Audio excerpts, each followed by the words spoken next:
Janagama news కి స్వాగతం. ముందుగా బులెటిన్ లో headlines. Gaddar Telangana film awards ఇవ్వాలని తెలంగాణ ప్రభుత్వం నిర్ణయం. వివరాలు తెలిపిన film development corporation chairman Dil Raju. మేము కొట్టలేము, తిట్టలేము, ఏమీ చేయలేము. మీ దగ్గర చేతకాని వారిలాగా చేతులు కట్టుకొని ఉండవలసిన పరిస్థితి. ఓ టీచర్ ఆవేదన. మెదక్ జిల్లా తూప్రాన్ పట్టణంలో చైన్ స్నాచింగ్. వృద్ధురాలి మెడలో బంగారు పుస్తెల తాడు ఎత్తికెళ్లిన గుర్తు తెలియని వ్యక్తి. వైసీపీ అధినేతను కలిసిన తమిళనాడు పీడబ్ల్యూడీ శాఖ మంత్రి ఈవి వేలు. గత ప్రభుత్వమే కొట్టిన ఫీజు రియంబర్స్మెంట్స్ బకాయిలు 4,271 కోట్ల రూపాయలు కూటమి ప్రభుత్వం చెల్లిస్తుందన్న మంత్రి లోకేష్. వ్యవసాయ కరెంటుకు యూనిట్ కు వసూలు చేసే పరిస్థితి నుంచి స్లాబ్ రేటుతో రైతులను ఆదుకుంది టీడీపీనే అని వివరించారు ముఖ్యమంత్రి నారా చంద్రబాబు నాయుడు. గద్దర్ తెలంగాణ ఫిలిం అవార్డ్స్ ఇవ్వాలని తెలంగాణ ప్రభుత్వం నిర్ణయించిందని film development corporation chairman Dil Raju వెల్లడించారు. తాజాగా మీడియాతో మాట్లాడిన ఆయన ఈ మేరకు ఒక కమిటీని ప్రభుత్వం ఏర్పాటు చేసిందని అన్నారు. నియమ నిబంధనలు ఫ్రేమ్ చేశామన్న ఆయన 2024కు సంబంధించి అవార్డ్స్ ఇస్తామని అన్నారు. గద్దర్ అవార్డ్స్ మాత్రమే కాకుండా పైరి జయరాజ్, కాంతారావు పేరుతో అవార్డ్స్ కూడా ఇస్తామని దిల్ రాజు అన్నారు. ఉర్దూ సినిమాలను ప్రోత్సహించాలని ఒక అవార్డు ఇవ్వబోతున్నాం. 2014 జూన్ నుంచి 2023 వరకు రిలీజ్ అయిన బెస్ట్ సినిమాలకు అవార్డు ఇస్తామని దిల్ రాజు పేర్కొన్నారు. గతంలో ఇచ్చిన మాదిరిగానే ఇప్పుడు అవార్డు ఇస్తాం. 1 మార్పులు చేశామని అన్నారు. ఏప్రిల్లో అవార్డ్స్ ఇవ్వాలని ప్రభుత్వం భావిస్తుందని పేర్కొన్న దిల్ రాజు 2014 నుంచి ఫిలిం డెవలప్మెంట్ కార్పొరేషన్ కి సింహ అవార్డ్స్ కోసం కొందరు చెల్లించిన డబ్బులు తిరిగి ఇచ్చేస్తామని అన్నారు. తెలంగాణ రాష్ట్రం నుంచి అవార్డ్స్ వస్తున్నాయి కాబట్టి అందరూ సపోర్ట్ చేయాలని ఆయన అన్నారు. ఇక త్వరలో జ్యూరీ కమిటీ ఏర్పాటు చేస్తామని దిల్ రాజు అన్నారు. సో మీ అందరికి తెలిసిందే, దీనికోసము గవర్నమెంట్ ఒక కమిటీ వేయడం జరిగింది. నరసింహరావు గారు చైర్మన్గా, వైస్ చైర్మన్గా నేనున్నాను ఆ కమిటీలో. సో దీనికి సంబంధించి అవార్డ్ ఎలా చేయాలి ఏంటి అనే దానికోసం గైడ్ లైన్స్ కోసం చాలాసార్లు మీటింగులు చేసి దానికోసం గైడ్ లైన్స్ మొత్తం రెడీ చేయడం జరిగింది. ఆ గైడ్ లైన్స్కి సంబంధించి ఈరోజు మీడియా ద్వారా 2024లో సినిమాలు నిర్మించిన నిర్మాతలకి ఈ గైడ్ లైన్స్ని అందజేసేలాగా ఇటు ఎఫ్డిసి అండ్ మీడియా ద్వారా చేస్తున్నాం. సో ఈ 2024లో అంతకుముందు ఉమ్మడి రాష్ట్రం ఉన్నప్పుడు ఎలాంటి అవార్డ్స్ ఉన్నాయో అన్ని అవార్డ్స్ ఉంచుతూ 1-2 మార్పులు జరిగాయి. మెజారిటీగా అలాగే ఉన్నాయి. దాంతోపాటు పైడి జయరాజ్ గారి పేరు మీద అలాగే కాంతారావు గారి పేరు మీద కూడా స్పెషల్ అవార్డ్స్ యాడ్ చేయడం జరిగింది. అంతేకాకుండా ఉర్దూ సినిమాకి కూడా ఎంకరేజ్ చేయాలి అనే ఉద్దేశంతో ఒక అవార్డు పెట్టడం జరిగింది, బెస్ట్ ఫిలిం అవార్డు. అదొకటి యాడ్ అయింది.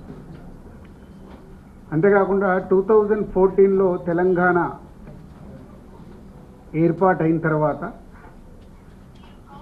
ఉమ్మడి రాష్ట్రంగా ఉన్నప్పుడు మనకు నంది అవార్డ్స్ ఉన్నాయి. తర్వాత రాష్ట్రాలు వేరువేరు అయిన తర్వాత తెలంగాణ సపరేట్గా మనకు తెలంగాణ రాష్ట్రం రావడం జరిగింది. సో దానికోసం 2014 జూన్ నుంచి రిలీజ్ అయిన సినిమాలకి, అంటే ఎవ్రీ ఇయర్ 2014 జూన్ నుంచి 2023 డిసెంబర్ 31 వరకు ఎవ్రీ ఇయర్ ఒక బెస్ట్ ఫిలింకి కూడా అవార్డు ఇవ్వాలని నిర్ణయం తీసుకున్నాం. అంటే తెలంగాణ ఏర్పాటు అయిన తర్వాత మన అవార్డ్స్, తెలుగు సినిమాకి సంబంధించిన అవార్డ్స్ మిస్ అవ్వకుండా ఉండాలని ప్రతి సంవత్సరం ఒక బెస్ట్ ఫిలిం అవార్డు ఉంటుంది 2023 వరకు.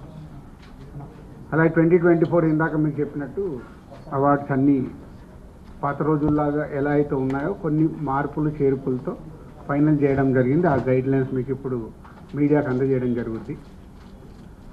సో అప్లికేషన్స్ ఇమ్మీడియట్లీగా స్వీకరించి స్క్రూటినీ చేసి జ్యూరీలు కూడా ఫైనల్ చేసేసి ఏప్రిల్లో ఈ అవార్డు ఫంక్షన్ అంగరంగ వైభవంగా చేయాలని ప్రభుత్వం ఆశిస్తుంది. దానికి అందరం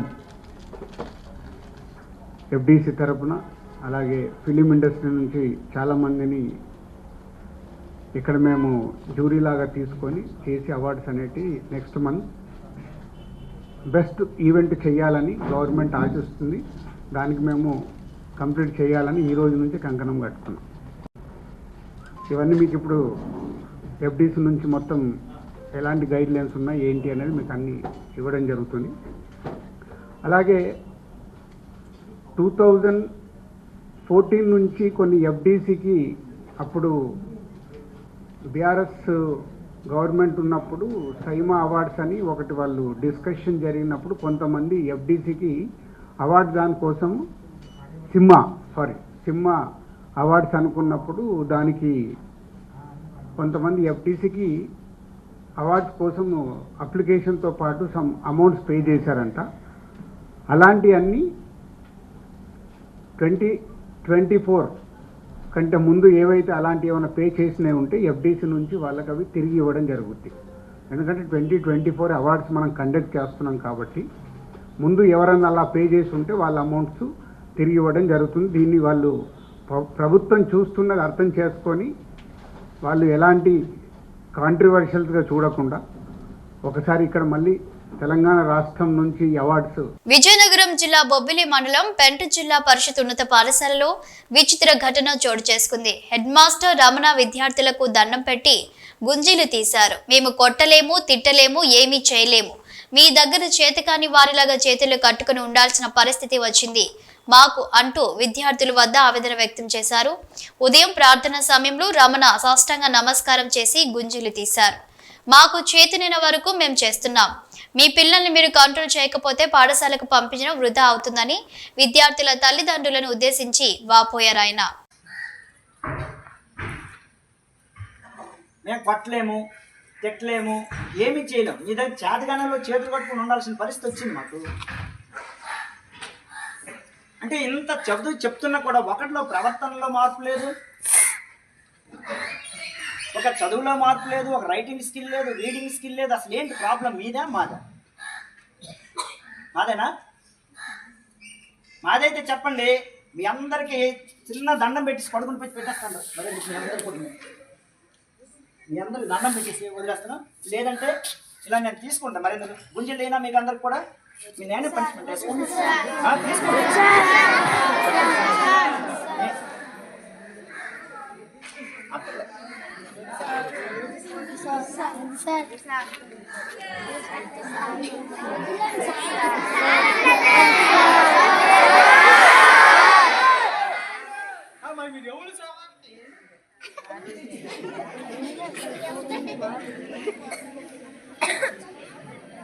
మీరు ఎవరు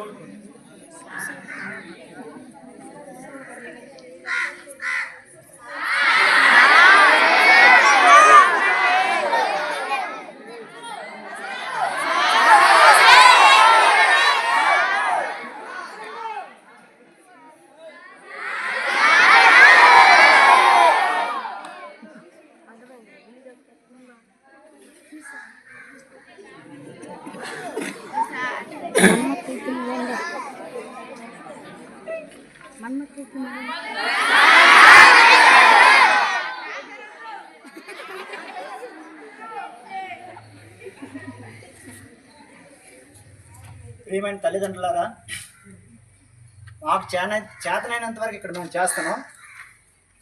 మీ పిల్లల్ని మీరు కనీసం కంట్రోల్ పెట్టకపోతే మీ స్కూల్కి పంపించడం వృధా అవుతుంది.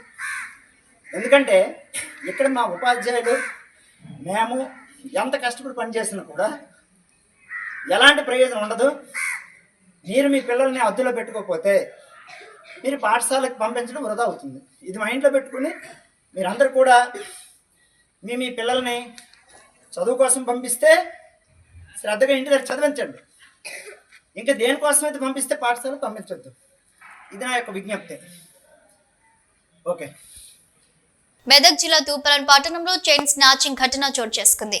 ఇంటి ముందు ముగ్గు వేస్తున్న సత్యమ్మ అనే వృద్ధురాలి మెడలో నుండి బంగారు పుస్తెలతాడు ఎత్తుకెళ్లాడు గుర్తు తెలియని వ్యక్తి. దీంతో బాధితురాలి ఫిర్యాదు మేరకు దర్యాప్తు చేస్తున్నారు పోలీసులు. దున్నగుడు చైన్ స్నాచింగ్ చేసి పారిపోతున్న సీసీ ఫుటేజ్ పోలీసులకు లభ్యమైంది. మూల మీద నిలబడ్డా సరిగా మాట్లాడి చెప్పు. నిలబడి అటు చూసిన మా దిక్కు గటు చూస్తున్నా ఉన్నాడు. షాపులకు పిలిచిన వాళ్ళు లేరు కాదు, ఇంకా పిలుస్తలేరు అన్నారు. ఆ కాముడు కానీ నాడు అన్నాను నేను వాడిని, నాకు తెలుగు రాదు అన్నాడు. యోగించి వాంతో అవి మూల మీద ముగ్గు తప్పెట్టేసిన. 6 తులాలు సార్, 5 తులాలు చేపించిన ఆయన నేను 2 వరుసల బందోబస్తు తులాలు ఉన్నాయి. ఎంత? 6 తులాలు. అందులో రుద్రాశీలు ఉన్నాయి, ఇంకా ఏమేమో ఉన్నాయి. అన్ని ఇంకా రుద్రాశీలు ఉన్నాయి, గుండు లేవు. వైఎస్ఆర్సీపీ కేంద్ర కార్యాలయంలో వైఎస్ఆర్సీపీ అధ్యక్షుడు మాజీ ముఖ్యమంత్రి వైఎస్ జగన్ ను తమిళనాడు పీడబ్ల్యూడీ శాఖ మంత్రి ఈవి వేలు, రాజ్యసభ ఎంపీ విల్సన్ మర్యాదపూర్వకంగా కలుసుకున్నారు.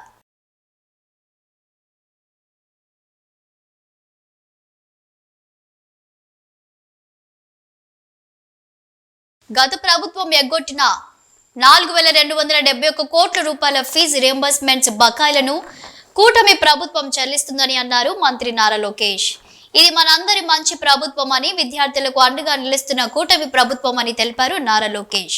ఈ దేశంలో మీరు ఒకటి గుర్తుపెట్టుకోవాలి, మొట్టమొదటిసారిగా మామూలుగా యూనిట్ కిందనే వ్యవసాయానికి కరెంటు వసూలు చేసే పరిస్థితి నుంచి తెలుగుదేశం పార్టీ వచ్చిన తర్వాత మా నాయకుడు ఎన్టీ రామారావు గారు స్లాబ్ రేట్ ఇచ్చి రైతులను ఆదుకున్న పార్టీ మొట్టమొదటిసారిగా భారతదేశంలో ఆంధ్రప్రదేశ్ రాష్ట్రం 50 రూపాయలు హెచ్పీకి పెట్టి అవన్నీ మాఫీ చేయమంటే చేయలేకపోయాం. నేను చేసిన రిఫార్మ్స్ ఉపయోగించుకొని మాఫీ చేస్తామని కాంగ్రెస్ పార్టీ అధికారంలోకి వచ్చింది. వచ్చారు, ఏం చేశారని చూసిన తర్వాత చాలా భయంకరంగా మనం ఒకసారి చూస్తే 2004-14 సర్ప్లస్ కరెంట్ వచ్చింది, రిఫార్మ్స్ అమలైనాయి, అన్ని రంగాల్లో బ్రహ్మాండంగా జరిగింది. వాళ్ళు వచ్చిన 5 సంవత్సరాల్లో దగ్గర మీరు చూస్తే నేనున్నప్పుడు 90% ఇన్స్టాల్డ్ కెపాసిటీ పెంచాను, ప్రొడక్షన్ పెంచాను. 5,634 మెగావాట్ల నుంచి 10,695 మెగావాట్లకు పెంచాం. వీళ్ళు వచ్చి 56% అంటే ఒక 5-6 వేల మెగావాట్లు పెంచారు. పిఎల్ఎఫ్ ప్లాంట్ లోడ్ ఫ్యాక్టర్ నాకు విజయవాడ ఎప్పుడు జ్ఞాపకం. విజయవాడ పవర్ ప్లాంట్ ఎప్పుడు 95%. ఈవెన్ గవర్నమెంట్ ఆఫ్ ఇండియా కూడా ఏవి కూడా అంత ఎఫిషియెంట్ గా పనిచేసిన సందర్భాలు లేవు. ప్రైవేట్ వాళ్ళు కూడా చేయలేదు అంత ఎఫిషియెంట్ గా పనిచేస్తే. 86% పిఎల్ఎఫ్ ప్లాంట్ లోడ్ ఫ్యాక్టర్ ఉంటే కాంగ్రెస్ వస్తానే అది 78% కి తగ్గిపోయే పరిస్థితి వచ్చింది. దీనివల్ల ఇవన్నీ చూసిన తర్వాత కోల్ స్టాక్ దిశ అప్పట్లో పెద్ద ఇష్యూ. ఇది ఒక ప్లాంట్ రన్ చేయాలంటే కోల్ కావాలంటే ముందుగానే జాగ్రత్త చూసుకోవాలి. వర్షాకాలం తడుస్తుంది, తడిసినప్పుడు దాన్ని ఇది చేసుకోవాలి. అదే మరి ప్లాంట్స్ అన్ని కూడా ఎప్పటికప్పుడు మెయింటైన్ చేయడం పర్ఫెక్ట్ గా చేయాలి. నేనున్నప్పుడు ఎప్పుడు కూడా 3 నెలలకు 4 నెలలకు కోల్ ఏమాత్రం ఇబ్బంది లేకుండా స్టాక్ పెడితే ఒక రోజు కూడా కోల్ ఉండేది కాదు. పెద్ద గొడవలు, కోల్ లేదు కాబట్టి కరెంట్ ఆపేసేవాళ్ళు. ఇలాంటి సందర్భాల్లో అది కూడా స్టార్ట్ అయింది. ఆల్ ఇండియా లెవెల్లో 8.7% ఎనర్జీ డెఫిషియెంట్ ఉంటే 17.6% పెరిగిన ఆంధ్రప్రదేశ్ రాష్ట్రం మళ్లీ సమైక్య ఆంధ్రప్రదేశ్ లో ఒక పరిపాలన ఏ విధంగా మార్పులు తీసుకొస్తుందో ఇక్కడ ఉండే సభ్యులు మీరు గుర్తుపెట్టుకోవాల్సిన అవసరం ఉంది. వ్యవసాయ కరెంటుకు యూనిట్ కు వసూలు చేసే పరిస్థితి నుంచి స్లాబ్ రేటుతో రైతులను ఆదుకుంది టీడీపీని అని వివరించారు ముఖ్యమంత్రి నారా చంద్రబాబు నాయుడు. అధ్యక్ష, ఈరోజు రికార్డులన్నీ చింపేశారు అధ్యక్ష. యాక్చువల్లీ తీసుకుని చదువుదాం అనుకున్నా, అన్ని చింపేసి ఇసిరేసి పారిపోయారు. ఫీ రీంబర్స్మెంట్ గురించి లెటెస్ట్ డిస్కస్ అది. గత ప్రభుత్వం ట్యూషన్ ఫీ 2,832 కోట్లు పెండింగ్ పెట్టారు. హాస్టల్ ఫీ 989 కోట్ల రూపాయలు పెండింగ్ పెట్టారు. పీజీ ఫీ రీంబర్స్మెంట్ 450 కోట్ల రూపాయలు, అంటే ఏకంగా 4,270 కోట్ల రూపాయలు బకాయిలు పెట్టారు మన ప్రభుత్వానికి. అధ్యక్ష, మళ్ళీ విద్యార్థులందరూ తెలుపుతున్నా, తప్పనిసరిగా దశల వారీగా ఈ ఫీజు చెల్లించే బాధ్యత కూటమి ప్రభుత్వం తీసుకుంటుంది. గత ప్రభుత్వం బకాయి, గత ప్రభుత్వం బకాయి. జియో 77 గురించి కూడా, అంటే పీజీ ఫీ రీంబర్స్మెంట్ కూడా దాన్ని వెనక్కి తీసుకోవాలన్నారు. తప్పనిసరిగా ఎలాంటి డౌట్ లేదు, దాన్ని నేనే హామీ ఇచ్చాను. దానికి ఆల్టర్నేటివ్ నేను తీసుకొస్తాం. పీజీ ఫీ రీంబర్స్మెంట్ మళ్ళీ తిరిగి ప్రారంభించే బాధ్యత మేము తీసుకుంటాం అని తెలుపుతాం. అమాయక ప్రజల నమ్మకమే పెట్టుబడిగా నయా మోసానికి తెరలేపాడు జగిత్యాల జిల్లా కేంద్రానికి చెందిన ఫోటోగ్రాఫర్ కస్తూరి రాకేష్. మెటా ఫౌండ్ అనే ఆన్లైన్ సంస్థలో పెట్టుబడి పెడితే లక్షకు రోజుకు 2000 లాభం వస్తుందని నమ్మబలికాడు. మొదట్లో కొందరికి లాభం నమ్మించేలా వ్యవహరించాడు. నిజమేనని భావించిన అమాయక ప్రజలు వందలాది మంది లక్షలాది రూపాయలు ఆన్లైన్లో పెట్టుబడి పెట్టారు. ఒకరు కాదు, ఇద్దరు కాదు, జిల్లా వ్యాప్తంగా 1200 మంది వరకు పెట్టుబడి పెట్టినట్లు తెలుస్తుంది. కొడిమ్యాలకు చెందిన 10 మంది 70 లక్షల వరకు పెట్టుబడి పెట్టారు. రోజులు నెలలు గడిచినా లాభం మాట దేవుడెరుగు. అసలు కూడా వచ్చే పరిస్థితి లేకపోవడంతో మోసపోయామని భావిస్తూ రాకేష్ ఇంటికి చేరి ఆందోళనకు దిగారు. రాకేష్ భార్య డయల్ 100కు కాల్ చేయడంతో పోలీసులు రంగంలోకి దిగారు. రాకేష్ ఇంటి వద్ద ఆందోళనకు దిగిన బాధితులను స్టేషన్కు తరలించి విచారించగా ఆన్లైన్ మోసం వెలుగులోకి రావడంతో పోలీసులు అప్రమత్తమయ్యారు. నయా మోసంపై ఆరా తీస్తున్నారు. రాకేష్ అన్నట్టయినే ఇట్లా మెటా ఫండ్ ఉన్నది, లక్షకు 2000 ఇస్తాము రోజుకు అని చెప్పిండ్రు.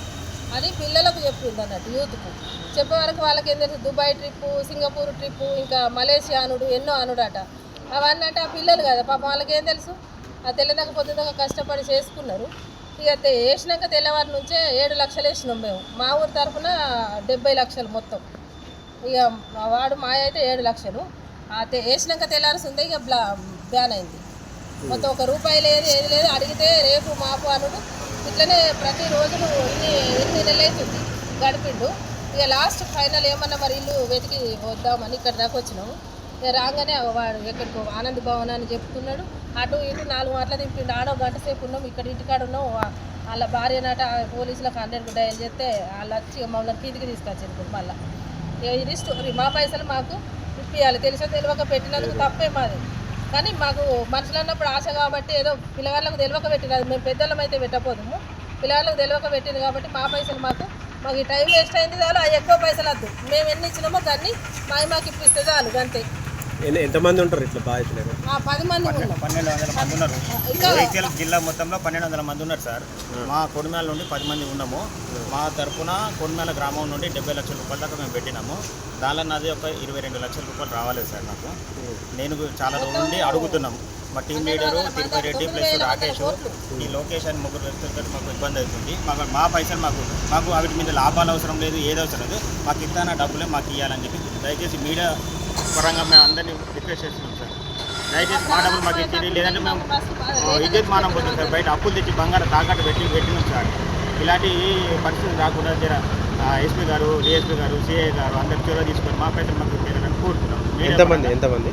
మా ఊరిలో 10 మంది. ఇక్కడ మాత్రం జగిత్యాల జిల్లా లెవెల్గా ఈ మెటా ఫండ్ ప్రో తరఫున 1200 మంది టీం ఉన్నాడు సార్. 1200 మంది టీం ఉన్నది. రాకేష్ కింద తిరుపతి రెడ్డి కింద ఈయన కింద మేము అందరం. రాజు ఈయన పేరు. కేసు ఇట్లా ఏమైనా పెట్టిరా మీరు? కేసు పెట్టుంటే మాట్లాడదామని రమ్మని అంటే వచ్చినాము. ఆనంద్ భవన్ కాడ కలుస్తా అంటే ఆనంద్ భవన్ కాడ కలవలేదు.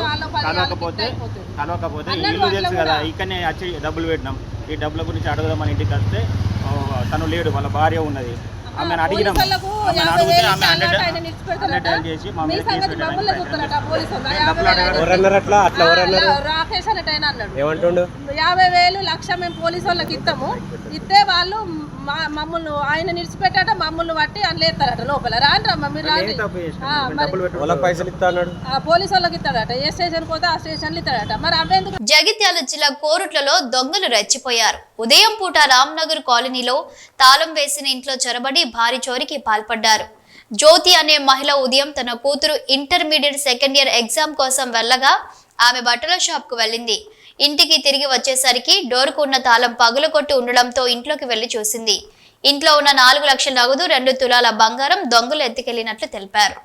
ఇంట్లోకి చొరబడిన వ్యక్తులు ఇంట్లో ఉన్న వస్తువులను చిందరవందరగా చేసి 4 లక్షల రూపాయల నగదు ఎత్తుకెళ్లడంతో పోలీసులకు ఫిర్యాదు చేసింది. పోలీసులు సంఘటనా స్థలం చేరుకొని విచారణ చేపట్టారు. రామ్నగర్ అండి, కొరుట్ల రామ్నగర్. అయితే నేను ప్రొద్దున 8:30కి మా ఇంటికి తాళాలు వేసి పాపకి ఎగ్జామ్ ఉంది, inter first year second year exam రాస్తుంది పాప. ఆమెను అక్కడ డ్రాప్ చేసేసి నేను షాప్కి వెళ్ళిన. ఇంట్లో 4 lakhs అట్లా నగదు ప్లస్ ఏంటంటే 2.5 తులాలు చిన్న చిన్న ఐటమ్ అట్లా ఉండే. అవన్నీ పెట్టేసుకొని వెళ్ళిన. పైన రెంట్ వాళ్ళు కూడా ఉన్నారు. వాళ్ళు ఇక్కడ ఊరికి వెళ్ళిండ్రు.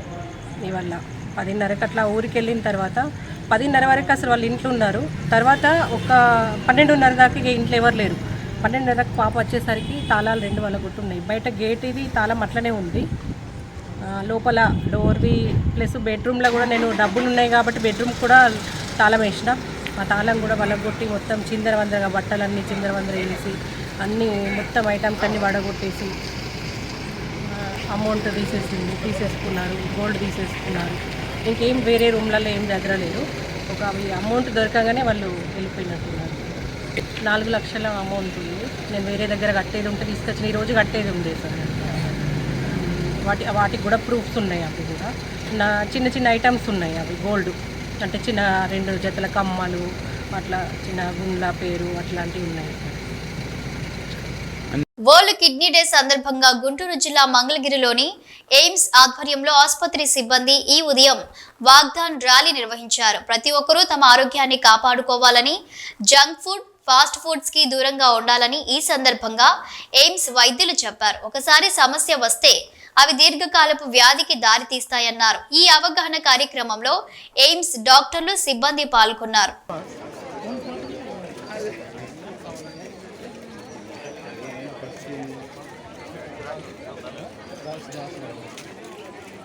గుంటూరు కోర్టులో పోసాని తరపున వాదనలు ముగిశాయి.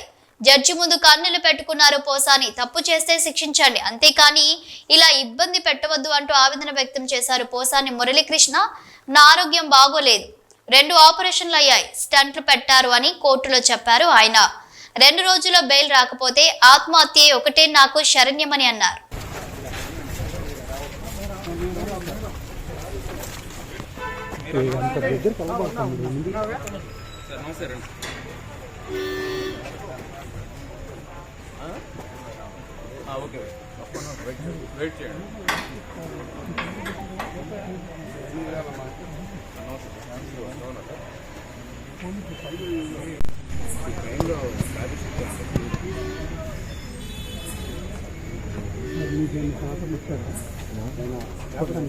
ఏడేళ్ల నాటి ఆందోళనపై టీడీపీ నేతలపై నమోదైన కేసును ప్రజాప్రతినిధుల కోర్టు కొట్టివేసింది. ఓబులాపురం మైనింగ్స్ పై గతంలో టీడీపీ నేతల ఆందోళనలు, కేసులు నమోదు విషయం తెలిసిందే. గురువారం నాటి కేసులో ఉన్న నేతలు, విజయవాడ ప్రజాప్రతినిధులు కోర్టులో విచారణకు హాజరయ్యారు. విచారణకు హాజరైన వారిలో మంత్రి అచ్చెన్నాయుడు, మాజీ మంత్రి నాగం జనార్దన్ రెడ్డి, దేవినేని ఉమా, నిమ్మకాయల చినరాజప్ప, తూలిపాల నరేంద్ర కుమార్, ఎర్రబెల్లి దయాకర్, అమర్నాథ్ రెడ్డి, బాబు రాజేంద్ర ప్రసాద్, కోల లలిత కుమారి, పొలం నాగరాజు, చిన్నబాబు రమేష్, గురుమూర్తి తదితరులున్నారు. గత కొన్నేళ్లుగా విచారణకు హాజరవుతున్న నాయకులకు కేసు కొట్టివేతతో విముక్తి లభించింది.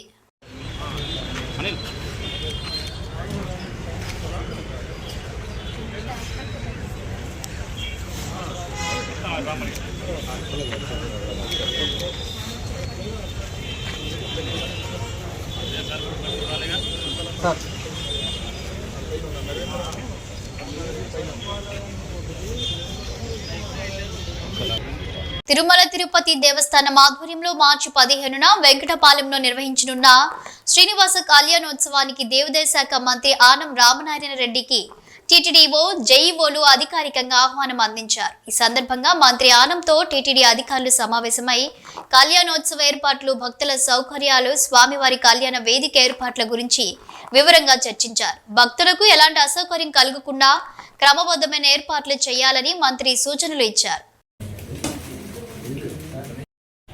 బులెటిన్ ముగించే ముందు హెడ్లైన్స్ మరోసారి. గద్దర్ తెలంగాణ ఫిలిం అవార్డ్స్ ఇవ్వాలని తెలంగాణ ప్రభుత్వం నిర్ణయం. వివరాలు తెలిపిన film development corporation chairman Dil Raju. మేము కొట్టలేము, తిట్టలేము, ఏమీ చేయలేము. మీ దగ్గర చేతకాని వారిలాగా చేతులు కట్టుకొని ఉండవలసిన పరిస్థితి. ఓ టీచర్ ఆవేదన. మెదక్ జిల్లా తూప్రాన్ పట్టణంలో చైన్ స్నాచింగ్. వృద్ధురాలి మెడలో బంగారు పుస్తెల తాడు ఎత్తికెళ్లిన గుర్తు తెలియని వ్యక్తి. వైసీపీ అధినేతను కలిసిన తమిళనాడు పీడబ్ల్యూడీ శాఖ మంత్రి ఈవి వేలు. గత ప్రభుత్వమే కొట్టిన ఫీజు రియంబర్స్మెంట్స్ బకాయిలు 4,271 కోట్ల రూపాయలు కూటమి ప్రభుత్వం చెల్లిస్తుందన్న మంత్రి లోకేష్. వ్యవసాయ కరెంటుకు యూనిట్కు వసూలు చేసే పరిస్థితి నుంచి స్లాబ్ రేట్తో రైతులను ఆదుకుంది టీడీపీనే అని వివరించారు ముఖ్యమంత్రి నారా చంద్రబాబు నాయుడు. ఇవి బులెటిన్ అప్డేట్స్. Keep watching.